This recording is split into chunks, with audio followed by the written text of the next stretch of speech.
చెప్పే ప్రయత్నం చేసినాడు. తర్వాత సమయాభావం వల్ల మిగతా పెద్దలు ఉన్నప్పటికీ నన్నే మాట్లాడమని వారు సూచించడంతో నేను మాట్లాడుతూ ఉన్నాను.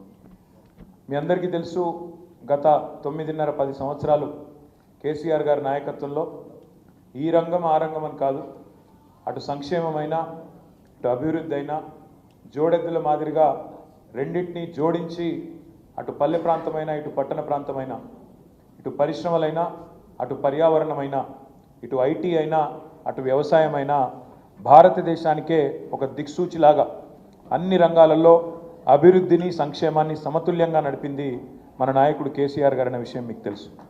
ముఖ్యంగా విద్యారంగమే తీసుకుంటే కేసీఆర్ గారి నాయకత్వంలో మనం చేసిన కొన్ని కార్యక్రమాలు బహుశా భారతదేశంలో స్వాతంత్ర అనంతరం ఏ రాష్ట్రంలో కూడా జరగలేదు అంటే అది అతిశయోక్తి కానే కాదు. ఉదాహరణకి ఒక లెక్క చెప్పాలి అంటే, ఎందుకంటే మీకు తెలిస్తే మీరు 10 మందికి చెప్తారు కాబట్టి, మీ అందరికీ తెలుసు, గురుకుల పాఠశాలలే తీసుకుంటే మొత్తం భారతదేశంలో 1000 పైచిలకు గురుకుల పాఠశాలలు ముఖ్యంగా సమాజంలో విద్యకు దూరంగా ఉండి అణగారిన వర్గాలుగా గుర్తించబడ్డ వర్గాల నుంచి, ముఖ్యంగా దళితులు కానీ గిరిజనులు కానీ బలహీన వర్గాల పిల్లలు కానీ మైనారిటీ పిల్లలు కానీ వారికి ప్రభుత్వమే తల్లి తండ్రిగా ఉండి అన్ని సకల సౌకర్యాలు ప్రభుత్వమే కల్పించి వారిని ప్రపంచంతో పోటీపడే పౌరులుగా తయారు చేయాలనే ఉద్దేశంతో 1000 పైచిలకు గురుకుల పాఠశాలలు పెట్టిన ఘనత మన నాయకుడు కేసీఆర్ గారికి దక్కుతుందనే మాట నేను మళ్ళొకసారి నేను మీకు గుర్తు చేస్తా ఉన్నాను. అందులో భాగంగా 60 డిగ్రీ కళాశాలలు కూడా మన రాష్ట్రంలో మనం ఏర్పాటు చేసుకున్నాం. ఇంటర్ రెసిడెన్షియల్ కళాశాలలు 146 ఉండే మనం వచ్చినాడు, వాటిని 592 చేసుకున్నాం. అంటే 4 రెట్లు 146ను 592 మనం జూనియర్ ఇంటర్ రెసిడెన్షియల్ కళాశాలలు చేసుకున్నాం. ఈ రెసిడెన్షియల్ స్కూల్ ఇప్పుడే నేను మీకు చెప్పిన 294 ఉండే, దాన్ని 1022 చేసుకున్నాం. మెడికల్ కాలేజీలు మన ప్రభుత్వం రాకముందు 65 ఏళ్లలో మొత్తం మన రాష్ట్రంలో మెడికల్ కళాశాలలు కేవలం 5 ఉండే. 5ను కేసీఆర్ గారి నాయకత్వంలో 33 మెడికల్ కాలేజీలు, జిల్లాకు ఒకటి చొప్పున మెడికల్ కాలేజీలు పెట్టిన ఘనత కూడా మన ప్రభుత్వానికి దక్కుతుంది. మెడికల్ కళాశాలలు మాత్రమే కాకుండా, ఎందుకంటే డాక్టర్లకు మరి తమ వృత్తిని సవ్యంగా చేయాలంటే నర్సింగ్ సిబ్బంది కూడా అవసరం ఉంటారు కాబట్టి 33 జిల్లాలకు 33 నర్సింగ్ కళాశాలలు కూడా ఏర్పాటు చేసిన ఘనత కూడా మన నాయకుడు కేసీఆర్ గారికి దక్కుతుందనే విషయం కూడా మీకు తెలుసు. వాటితో పాటు ఎన్నో విప్లవాత్మకమైన కొత్త ఆలోచనలు, ఒక ఫారెస్ట్ యూనివర్సిటీ, అదేవిధంగా ఒక హార్టికల్చర్ యూనివర్సిటీ, ఒక మహిళా యూనివర్సిటీ, ఇట్లా ఎన్నో రకాల ఆలోచనలు. అందులో మళ్ళీ మన తెలంగాణ ప్రముఖులు, తెలంగాణ పెద్దవాళ్ళ పేర్లు పెట్టుకొని ఆ విశ్వవిద్యాలయాలకు కూడా గౌరవించిన ఘనత మనది. హెల్త్ యూనివర్సిటీకి కాళోజీ నారాయణరావు గారి పేరు పెట్టుకున్నాం. వ్యవసాయ విశ్వవిద్యాలయానికి ప్రొఫెసర్ జయశంకర్ గారి పేరు పెట్టుకున్నాం. హార్టికల్చర్ యూనివర్సిటీకి పెద్దలు కొండా లక్ష్మణ్ బాపూజీ గారి పేరు పెట్టుకున్నాం.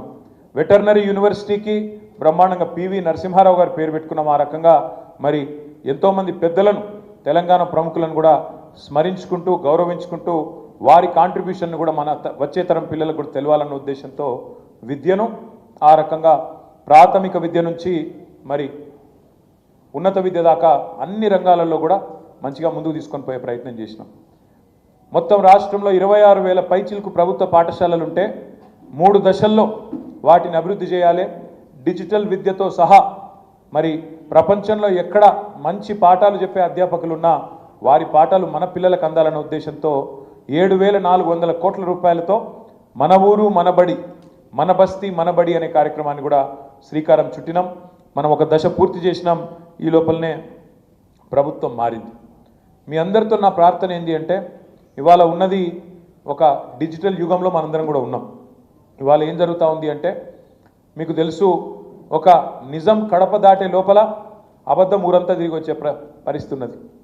చాలా విచిత్రం అనిపిస్తుంది కొన్ని చూస్తుంటే. నిన్ననే ఊరిచ్చి అదే సినిమా ఉంటుంది, మీరు చూసుంటారు, మీరు చూసినో లేదా, మీరు చిన్నపిల్లలు చూసినో లేదా, కానీ మేము చిన్నగా ఉన్నప్పుడు అహనా పెళ్ళంటాను ఒక సినిమా వచ్చిండే. అది ఇప్పుడు కూడా ఉంటుంది, ఆ యూట్యూబ్లో అన్లైన్ ఉంటుంది, మీరు చూడొచ్చు. అందులో వాడు చాలా పీసీ రోడ్ ఉంటాడు. ఆ కోట శ్రీనివాసరావు క్యారెక్టరు చాలా పీసీలో ఆయన ఉంటాడు. ఆయన ఏం చేస్తారంటే, నువ్వు మా ఇంటికి రా, నేను చికెన్ పెడతా అంటాడు. పోతారు, వాడవాడు విడవడి ఉంటారు కదా దోస్తులు, అంటే అప్పుడు ఇక పోతారు. పోతే ఏం చేస్తాడు ఎరికైనా, ఆడ కింద కూర్చోబెట్టి అన్నం పెట్టి అన్నంలో పచ్చడేసి ముంగట కోడిని ఎలాడదీస్తాడు. కోడిని ఎలాడదీసి చూసుకుంటా తిను అంటాడు. ఇదే చికెన్ అంటాడు. సేమ్ రేవంత్ రెడ్డి ప్రభుత్వం, కాంగ్రెస్ ప్రభుత్వం కూడా వీళ్ళ వ్యవహారం కూడా అట్లే ఉన్నది. మొదలు ఏం చెప్పిర్రు? 100 రోజుల్లో 6 గ్యారంటీలు అమలు చేసి తీర్థం. 100 అయినా సరే, భూమి ఆకాశం ఒకటైనా సరే, ఇటు ఉదయించే సూర్యుడు అట ఉదయించినా సరే చేసి చూపెడతా అని చెప్పి గంభీరమైన డైలాగులు. సినిమాలలో పాత ఎన్టీఆర్ కూడా కొట్టపోతున్నాయి. అసలు డైలాగులు కొట్టి అసలు ఇది చేస్తాం, అది చేస్తాం, పొడి చేస్తాం, మేము లేస్తే మనుషులమే కాదు అని అటు డైలాగులు దంచి 420 హామీలు 420 హామీలు ఇచ్చి గెలిచి అధికారంలోకి వచ్చింది. వచ్చినాక ఇప్పుడు ఇది 14వ నెలనో 15వ నెలనో నడుస్తుంది. ఇప్పుడు సిగ్గు లేకుండా ఇప్పటికి కూడా అబద్ధాలు చెప్తా ఉన్నారు. అబద్ధాలు చెప్తే కూడా మరి ఎవరో చిన్న సోషల్ మీడియాలో పనిచేసే కాంగ్రెస్ కార్యకర్తనో ఐటీ సెల్లో పనిచేసే ఒక పిల్లగాడో పిల్లనో అబద్ధం చెప్పిందంటే అర్థం ఉంటుంది. కానీ ముఖ్యమంత్రి, ఉప ముఖ్యమంత్రి వాళ్ళు నిన్న మాట్లాడిన మాటలు వింటే నవ్వాలని ఏడవాలని తెలుస్తలేదు. ముఖ్యమంత్రి గారు నిన్న కొడంగల్లో స్పీచ్ ఇస్తున్నారు. మేము ఇవాళ ఒక చారిత్రాత్మకమైన కార్యక్రమానికి శ్రీకారం చుడుతున్నాం అన్నాడు. నేనేం చేస్తున్నాడో అని నేను అనుకుంటే, రేషన్ కార్డులు ఇచ్చే కార్యక్రమం చారిత్రాత్మకం అట. అంటే ఇదివరకు కూడా రేషన్ కార్డులు ఇయ్యలే, నువ్వు కొత్త చరిత్రకు నేనే శ్రీకారం చుట్టిన, రేషన్ కార్డు అనే కాన్సెప్టే నేనే కనిపెట్టినా అన్నట్టు చారిత్రాత్మకమైన కార్యక్రమానికి శ్రీకారం చుడుతున్నా అని అబద్ధం. ఇంకా ఘోరం ఏంటంటే ఉప ముఖ్యమంత్రి బట్టి విక్రమార్క గారు నిన్న చెప్తారు, ఎక్కడో మాట్లాడిన ఆయన కూడా, ఒక్క రేషన్ కార్డు ఇవ్వలే టీఆర్ఎస్ ప్రభుత్వం అని బట్టి విక్రమార్క చెప్తాడు. ఇగో ఎన్ని జూట మాటలు ఉంటాయంటే వీళ్ళ, ఇగో నేను చూపెడతాను మీకు. ఇది ఒక్కసారి మీరు చూడుతాం, ఇది పట్టుకురా, నువ్వు పట్టుకోండి, నేను పట్టుకుంటా, 2 నువ్వే పట్టుకుంటే ఇట్లా.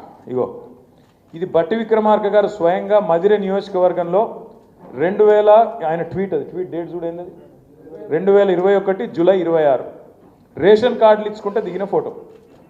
ఏదో ఆయన సొంత నియోజకవర్గంలో బట్టి విక్రమార్క గారు, మన జిల్లా పరిషత్ చైర్మన్ ఆనాడు లింగాల కమలరాజు గారు ఇద్దరు కలిసి రేషన్ కార్డులు ఇచ్చుకుంటే దిగిన ఫోటో ఇది. అబద్ధాలు ఎట్లా చెప్తారంటే ఇంత అన్యాయం ఇది జూలై 2026 2021 జూలై 26 నాడు దిగిన ఫోటో. రేషన్ కార్డు ఇచ్చుకుంటా. 1-2 కాదు, మన ప్రభుత్వం ఉన్నప్పుడు మనం ఇచ్చింది 6,50,000 రేషన్ కార్డు. కానీ మనం దాని ఏదో చారిత్రాత్మక కార్యక్రమం మనం అనుకోలేదు. ఇది రొటీన్ కార్యక్రమం కదా, పేదవాళ్ళకు సంబంధించిన కార్యక్రమం కదా, మీ సేవల దరఖాస్తు పెట్టుకుంటే ఆటోమేటిక్గా వచ్చేదే కదా, ఇందులో ఏం పెద్ద ముచ్చట్టున్నది అని చెప్పి మనం రేవంత్ రెడ్డి గారి లెక్క ప్రభుత్వ పైసలు దండగా పెట్టి పెద్ద సభలు పెట్టి నేను కొత్త చరిత్ర సృష్టిస్తున్నా అని చెప్పి మనం డైలాగులు కొట్టలే, సన్నాయి నొక్కలే, అబద్ధాలు ప్రచారం చేయలే. కానీ చేయకుండానే 6,50,000 రేషన్ కార్డులు ఇచ్చినాం. కానీ ఇక్కడ కూర్చున్న మా తమ్ముళ్ళకు కూడా చాలామందికి విషయం తెలియదు.